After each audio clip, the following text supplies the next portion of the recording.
আল্লাহু আল্লাহু মহান আল্লাহ বলেন, হাফিজু আলাস সালাওয়াত ওয়াস সালাতুল উস্তা, তোমরা পাঁচ ওয়াক্ত সালাত আদায় করো, বিশেষভাবে আসরের সালাত আদায় করো নির্ধারিত সময়ে সুন্দর করে।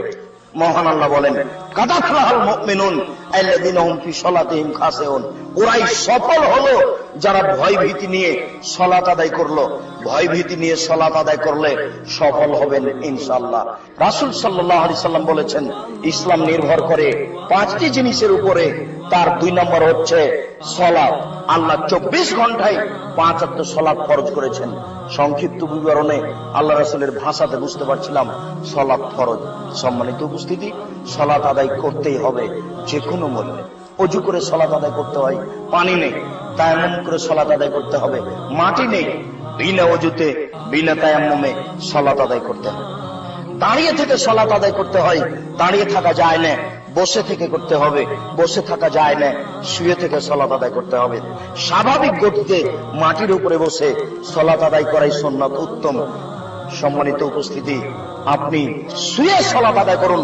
শত্রু তাড়া দিয়েছে, দৌড়িয়ে চলে যাচ্ছেন, এই অবস্থাতে সালাত আদায় করুন। গাড়িতে দাঁড়িয়ে আছেন, হাত দুটি উপরে করে আছেন, শিকলি ধরে আছেন, আপনার সালাতের সময় পার হয়ে যাচ্ছে, এই অবস্থাতেই সালাত আদায় করুন। পরিষ্কার কাপড় পরে নামাজ পড়তে হয়, পরিষ্কার কাপড় নেই, যেই কাপড়ে পেশাব পায়খানা লেগে আছে এই কাপড় পরেই সালাত আদায় করুন। পেশাব পায়খানা লেগে থাকা কাপড় নেই, কোনো কাপড়ই নেই, কারণবশত আপনি উলঙ্গ হয়ে আছেন, উলঙ্গ অবস্থাতে নামাজ পড়তে হবে, পড়তেই হবে। নামাজ এমন একটা ইবাদত যার বিকল্প কোনো পথ নেই। সালাত এমন একটা ইবাদত যার কোনো বিকল্প নেই। হজের বিকল্প আছে, আমি অসুস্থ আর একজনকে টাকা দিলাম, ও হজ করলো, হজ আমার হয়ে গেল। সিয়াম রোজার বিকল্প আছে, আমি অসুস্থ, ফকিরকে সকাল সন্ধ্যা খাওয়ালাম, রোজা আমার, সিয়াম আমার হয়ে গেল। কিন্তু এরকম সালাত নয়, সালাতের উমরি কাজা নেই, সালাতের কোনো কাফারা নেই, সালাতের কাফারাই হচ্ছে সালাত। যে কোনো মূল্যে সালাত আদায় করতে হবে। এই কারণে সেই কালে ইমাম আহমদ ইবনে হাম্বল রাহিমাহুল্লাহ বলেছিলেন, কেউ যদি অলসতা করে 1 ওয়াক্ত সালাত ছেড়ে দেয় তাহলে তাকে হত্যা করতে হবে। এই কারণে সেই কালে ইমাম আবু হানিফা রাহিমাহুল্লাহ বলেছেন, কেউ যদি অলসতা করে 1 ওয়াক্ত সালাত ছেড়ে দেয় তাহলে তাকে জেলখানায় বন্দী করে পিটিয়ে সালাত আদায় করাতে হবে। বর্তমানে আরবি বিদ্বানগণ বলছেন, স্বামী নামাজ পড়ে স্ত্রী পড়ে না, স্ত্রী সালাত আদায় করে স্বামী সালাত আদায় করে না, তাহলে বিভাগ কেটে গেছে। আমরা বলছি সালাত ত্যাগ করা মহাপাপ, সালাত ত্যাগ করা মহাপাপ। সালাত আপনাকে যে কোনো মূল্যে আদায় করতে হবে।